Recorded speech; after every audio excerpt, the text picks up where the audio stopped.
Wala bang umorder ng ice cream? Ah, tapos ngayon, magdadala siya ng mga soft drinks, tinapay, kapalit isang banyerang isda. Wala naman nagbabatay sa iyo, bahala natin ang gusto mo. Oo, ikaw kapitan eh. Gani. Pero mas mata sa amin ay maestro, hindi kapitan. Maestro. Maestro. Pero dapat kapitan ang taas eh. Ay, hindi. Kapitan, utusan ng maestro. Kunin mo sa timonel. Dito ka dumaan.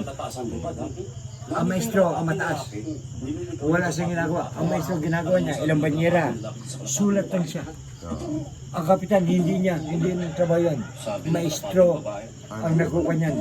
Ang nakukuha ng quality ng mga kanyo. Karga ninyo. Sabi na, kapitan na gano'n nyo. Sa kanya, maestro, kapitan, maestro ang mataas. Pinakamataas. Oo, hindi kapitan. Kapitan nagasugo sa mga timonel, kundi magto, gano'ng bagay. Dahil siya, hinahawakan niya ay mapa, kasi hindi pa uso dati yung yung mga navigator, hindi uso yan.